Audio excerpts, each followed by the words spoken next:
Salve, salve, galerinha! Saudações darwinianas! Hoje nós vamos falar sobre sistema excretor. A gente vem aí já numa toada em sistemas do corpo humano, falando de fisiologia humana. E hoje a gente fala de sistema excretor. E quando a gente fala de sistema excretor, a primeira coisa que você tem que entender é que isso aqui não tem nada a ver com secreção. O sistema excretor é excretor e não tem nada a ver com secreção. Excreção não tem nada a ver com secreção. Então lembre sempre disso. Sistema excretor é de excreção. E excreção é tudo aquilo que a gente elimina do corpo. E secreção são substâncias que o corpo acaba liberando para que a gente utilize, usufrua dessa secreção de alguma certa forma. Então a excreção é uma sujeira, é aquilo que não tem mais serventia nenhuma para o nosso organismo, certo? Então lembre bem disso daí para que você saiba diferenciar o que é secreção do que é excreção. Bora lá então? Vamos falar de sistema excretor hoje. Então, o conceito de excreção que é o processo de eliminação de substâncias que são produzidas em excesso no organismo como resultado da atividade celular. Então veja, a excreção é aquilo que é o lixo, é o resíduo metabólico. Então aquilo que o seu metabolismo, aquilo que é resultado da atividade celular, aquilo que o seu corpo produziu, está em excesso no seu corpo, não tem serventia, o seu corpo tem que eliminar. Porque isso acumulado no seu organismo vai trazer algum tipo de prejuízo. E isso acontece para todos os organismos. Aquilo que está em excesso tem que ser eliminado. Isso acontece em todos os processos. Se a gente começar e pensar, por exemplo, no processo de respiração, quando você respira, você está absorvendo oxigênio e como resultado desse processo você tem produção de gás carbônico. E o gás carbônico ele é um resíduo. Você não utiliza gás carbônico. O que você faz? Você excreta, você elimina, você coloca esse gás para fora. Então isso é eliminado do seu organismo. Então o gás carbônico ele é eliminado, ele é uma excreção. Esse é o conceito de excreção. Então é todo o resíduo, tudo aquilo que a gente acaba eliminando do nosso corpo. Beleza? Dando continuidade aqui, olha, quais são as principais excretas do nosso organismo? Bom, nós temos aqui uma lista. Tá? Das principais, existem outras, mas como eu já vinha dizendo para você, gás carbônico, água, você vai falar assim, água, professor, a água é importante para o meu organismo. Água é importante, só que água em excesso, ela é um problema. A água, quando ela está em excesso no nosso organismo, tá? Ela causa um processo que é tão letal quanto o processo da falta de água. Então a hiperidrose ela é extremamente prejudicial. Então, ter muita água no organismo também é um problema. Então, a água, ela é eliminada. E como que você elimina a água? Bom, então vamos pensar no nosso caso, a gente faz o quê? Xixi. Você vai lá e elimina na forma de urina. Então, o nosso corpo ele trabalha para eliminar essa água na forma de xixi. Tá bem? Junto com a nossa urina, junto com o nosso suor, o que você também elimina? Os sais. Sais minerais são eliminados junto com essa água. Então nós vamos ver daqui a pouco, os sais são eliminados. Bile, se nós lembrarmos lá do trato digestório, bile não é uma enzima. A bile é uma substância que ela é utilizada para emulsificar gordura. O que é emulsificar gordura, professor? Ela ajuda a quebrar a gordura em porções menores, o que facilita o processo de digestão. E a bile, ela é, na verdade, produzida a partir de hemácias que foram destruídas no baço e no fígado. E aí, esse resíduo de hemácias que foi destruído no baço, que foi destruído no fígado, é reaproveitado no fígado e aí o fígado produz, a partir desse resíduo de hemácias, um produto chamado bilirrubina, que é a bile, que auxilia na emulsificação de gordura, de lipídio, lá no duodeno, por conta da ação, da liberação da bile no duodeno e depois a digestão de gordura por liberação do suco pancreático, também no duodeno. Tá? Abaixo, a gente encontra aí alguns compostos nitrogenados. Então, a gente tem a sequência de amônia, ureia e ácido úrico. Então, a gente tem aí esses três que são chamados compostos nitrogenados. Mais a creatinina, que é um outro resíduo. Esses três, amônia, ureia e ácido úrico, são os chamados compostos nitrogenados. Esses compostos nitrogenados, eles vêm do metabolismo dos aminoácidos. Então, isso é resíduo daquilo que você come, que é proteína. Toda proteína que a gente come, a proteína ela é quebrada. Então, existe a quebra das proteínas e aí existe um ciclo metabólico que vai acontecer, principalmente no fígado, e o fígado ele vai metabolizar isso. E aí o metabolismo dessas proteínas gera como resíduo esses três compostos, amônia, ureia e ácido úrico. Qual é o grande problema de tudo isso? A amônia é extremamente tóxico. A amônia ela é um composto extremamente tóxico no nosso organismo, e aí existe um ciclo chamado ciclo da ornitina, que acontece no fígado, que destrói metabolicamente essa amônia, produzindo compostos menos tóxicos para o nosso organismo, que é a produção de ureia e a produção de ácido úrico. A amônia, ela é solúvel em água, só que ela é muito tóxica. Então, nós vamos ver mais para frente que a amônia ela é um resíduo metabólico produzido principalmente por animais aquáticos. Onde tem muita água disponível, acaba sendo produzido amônia, esse animal ele libera na água e essa amônia ela é dissolvida com facilidade. Agora, em animais que não têm tanta água disponível, que é o nosso caso, a gente vai falar assim, professor, nós não temos tanta água disponível, se eu quiser eu vou ali na torneira e tenho água disponível. Não, não é essa a situação. Nós não somos animais aquáticos, nós estamos imersos em água. Então nós não temos essa água disponível, nós somos animais terrestres. Então o fato de não termos essa disponibilidade de água ao nosso redor faz com que a amônia seja extremamente tóxica. Então você precisa quebrar essa amônia. E aí você produz como principal resíduo metabólico lá no fígado a ureia. E essa ureia ela é eliminada via urina. Ureia, urina. Outro composto metabólico é o ácido úrico. Esse, se se acumular no nosso organismo, provoca aquele processo muito conhecido como gota, que é o acúmulo de ácido úrico, principalmente nas juntas ósseas, principalmente nas extensões inferiores do nosso corpo. Por isso que pessoas que têm problema de gota acabam tendo dor em junta óssea, juntas das extremidades corpóreas, pé, calcanhar. É o acúmulo de ácido úrico, isso provoca dor intensa. Então, esses compostos nitrogenados têm que ser eliminados. E a principal forma de eliminação, no nosso caso, é na forma de ureia. E aí a gente tem que eliminar. Tá certo? Nós vamos falar já da fisiologia humana, que nós estamos falando das excretas inicialmente, e aí eu explico, né, a importância da eliminação da ureia por conta da filtração lá no néfron.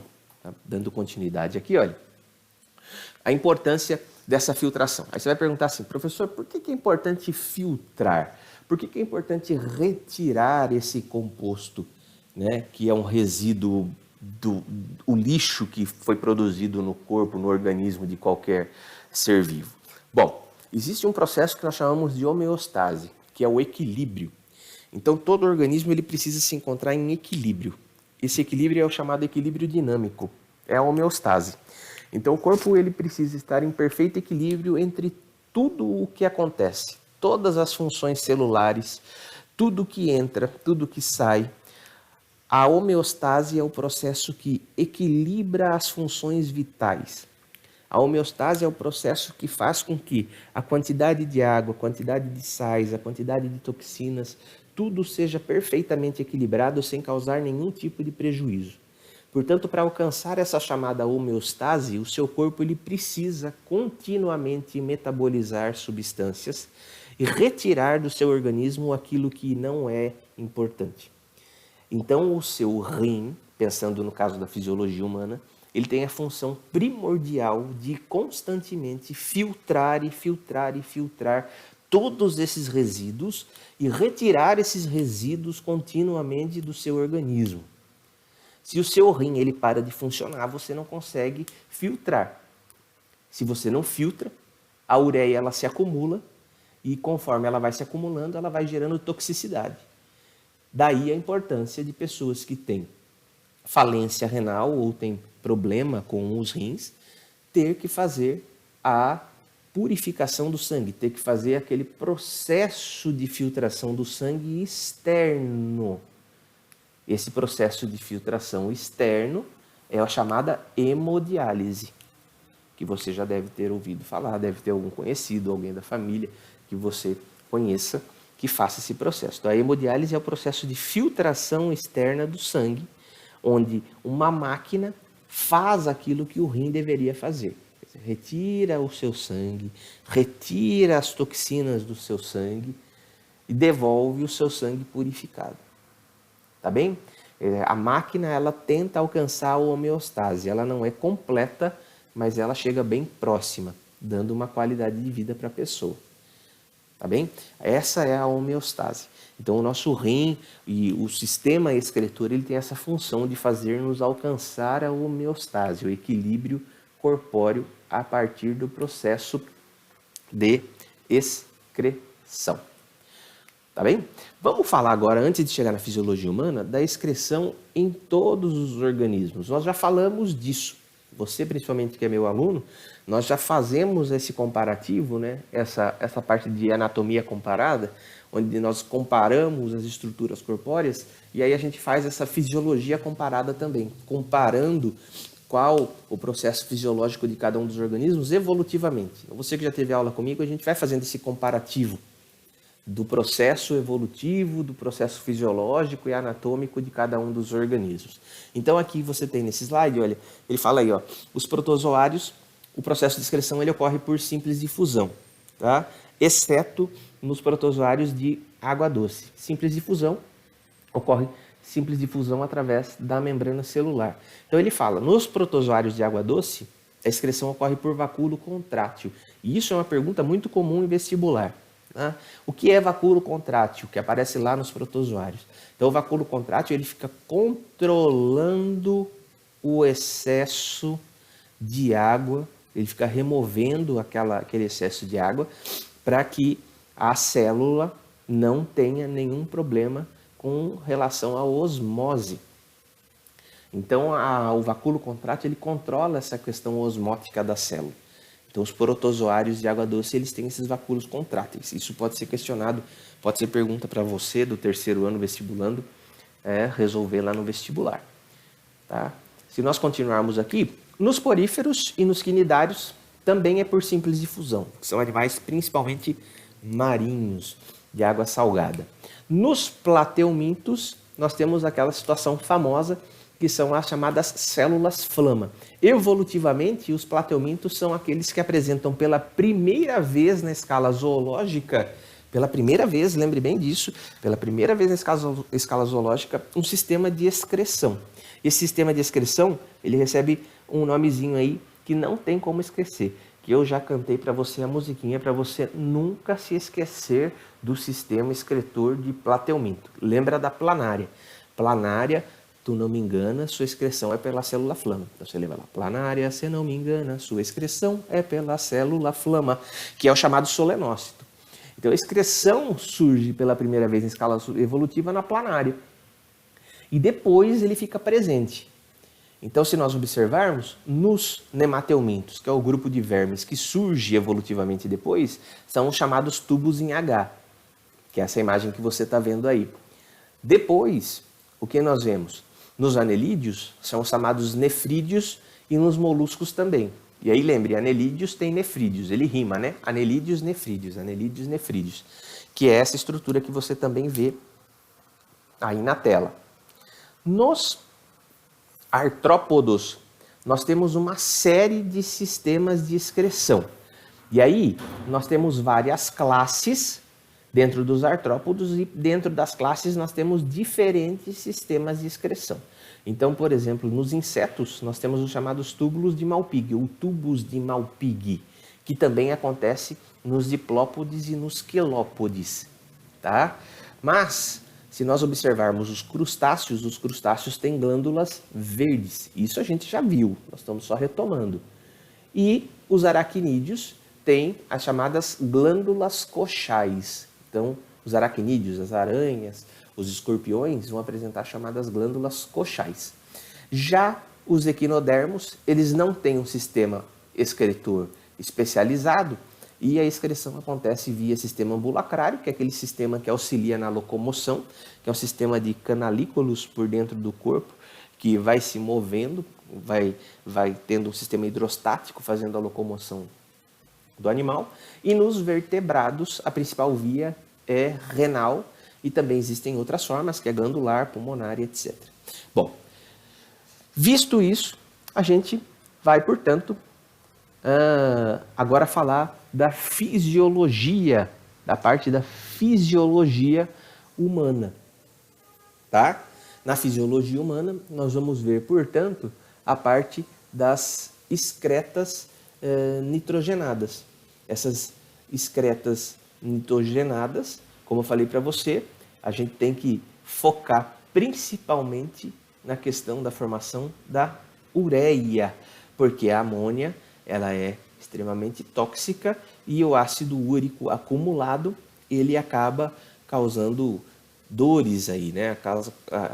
Causando alguns problemas. Tem nessa tabelinha aí na lousa, na tela pra gente, mostrando o comparativo entre as excretas nitrogenadas. Os animais que são amonotélicos, que têm produção de amônia, são os animais que são aquáticos, como eu tinha lhes falado.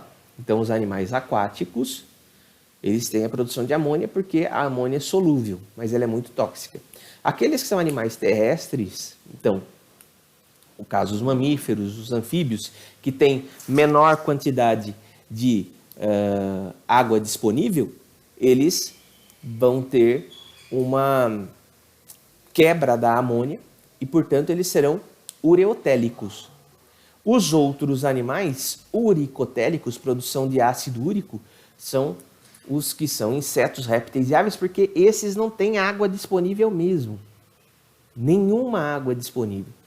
Tá? Aliás, se a gente fala evolutivamente dos répteis, a gente vai ver que os répteis ele têm uma ínfima quantidade de água disponível no ambiente.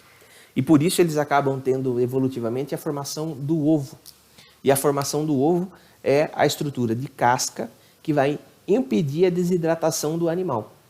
E aí esses animais eles vão ter ácido úrico. Por isso que quando você vê lá que o passarinho fez cocô no seu carro, que ocorre a quebra, que ocorre a corrosão da pintura do carro, se o cocô fica lá, é porque o ácido úrico ele está corroendo. Ele é ácido. Então você, toda vez que tem um passarinho que vai lá e faz cocô no carro, você tem que ir lá e lavar, porque senão o ácido úrico ele corrói a pintura do carro, por conta da acidez, tá certo? Mas como você vê, ele é bem menos tóxico, quer dizer, não tem toxicidade nenhuma. Mas se ele se acumula, ele causa dor nas juntas ósseas, tá bem?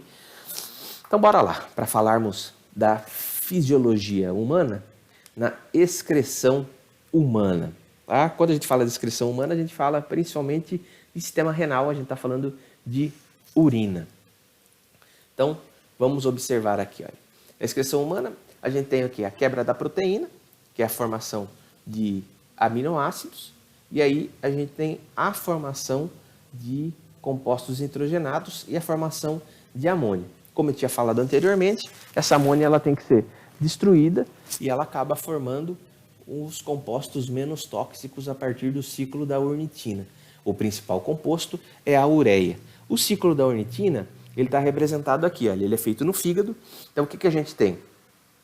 Esquematicamente, a amônia acaba entrando nesse ciclo, forma-se um composto chamado ornitina por conta da adição de gás carbônico, formando esse composto chamado carbamilfosfato, forma-se uma ornitina que libera água.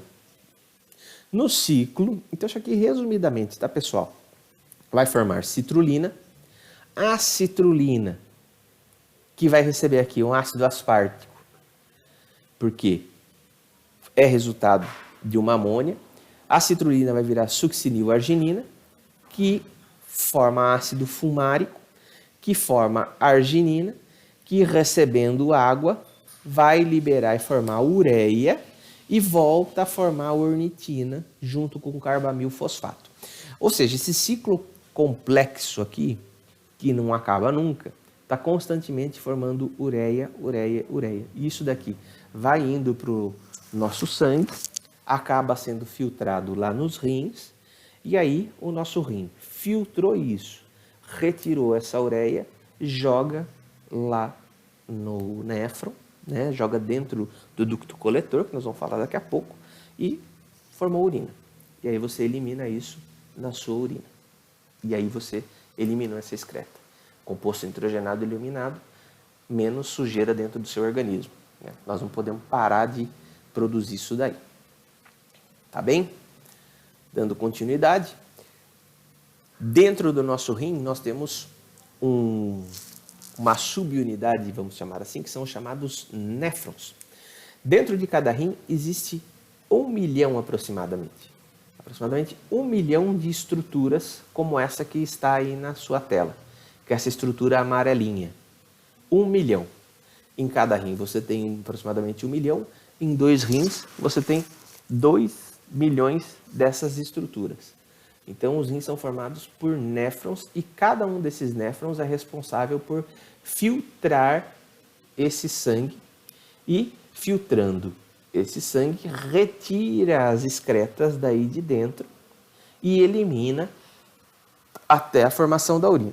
Se nós observarmos aqui, olha, o néfron ele é formado pela parte amarela, que é a chamada cápsula glomerular.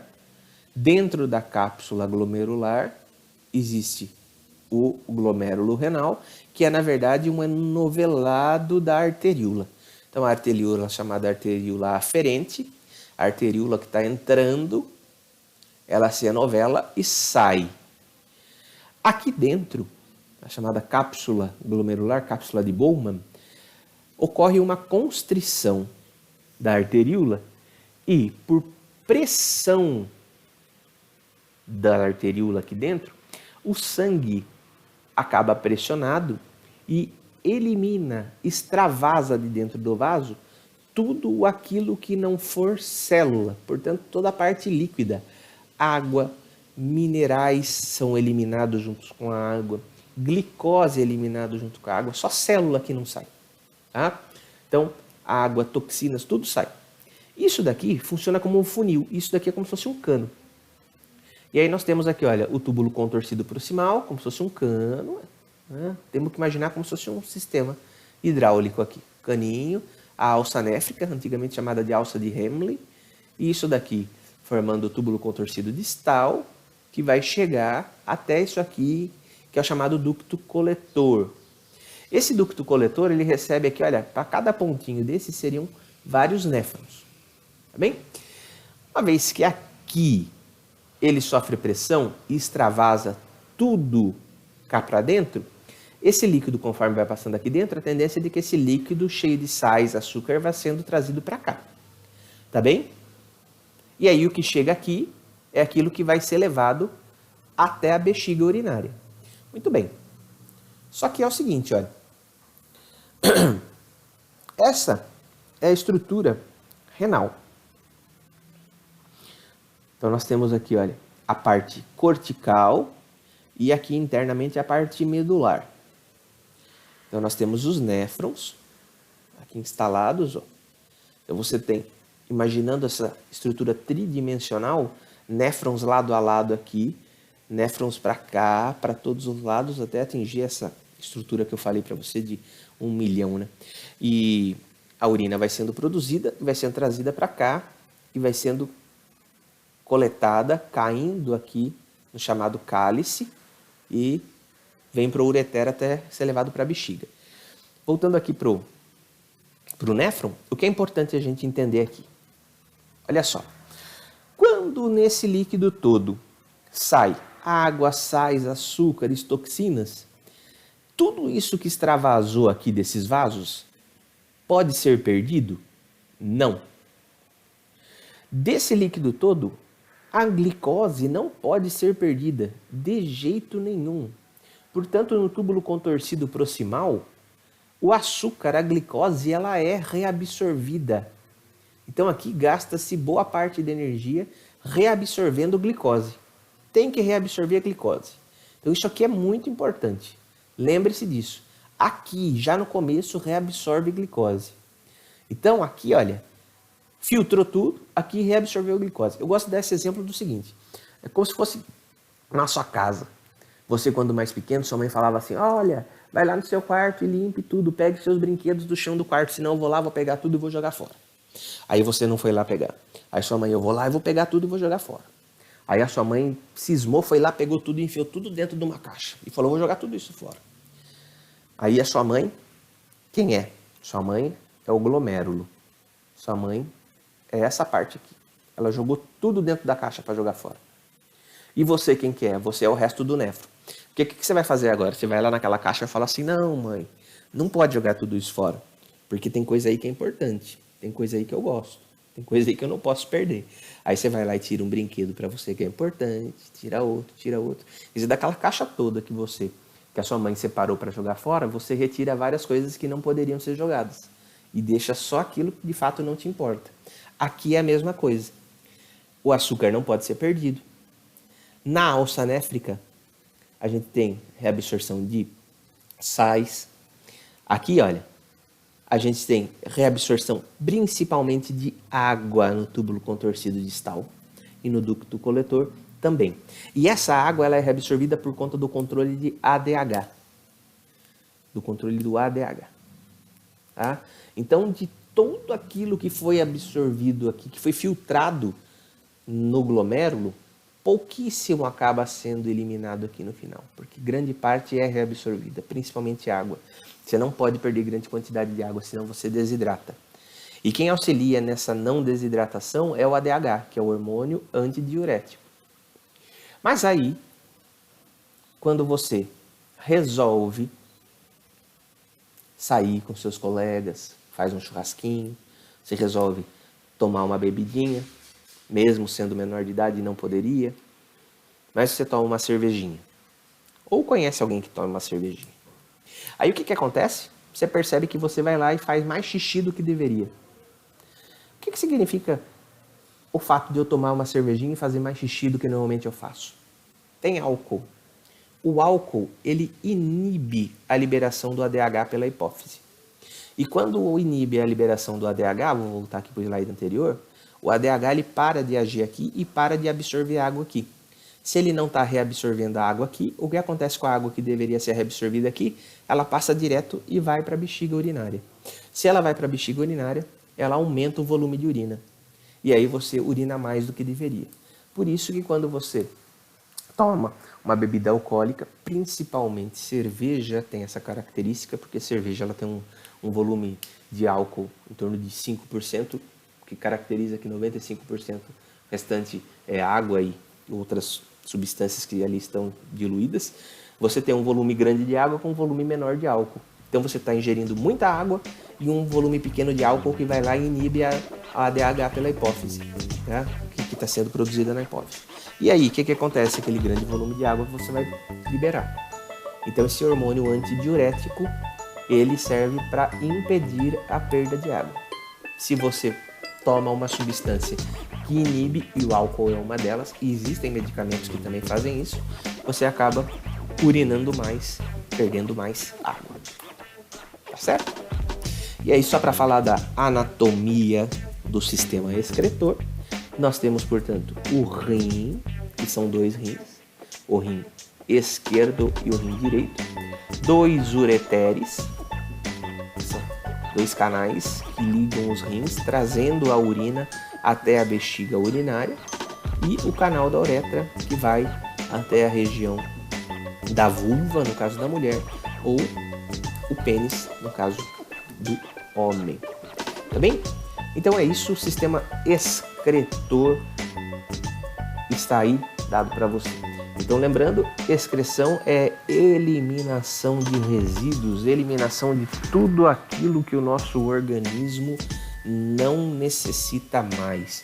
Eliminar aquilo que o metabolismo produziu e não é necessário. Tudo bem? Entendemos? Bom, se tiver dúvida, tiver qualquer pergunta, deixa aí para mim que a gente vai conversando. Grande abraço para vocês, até mais.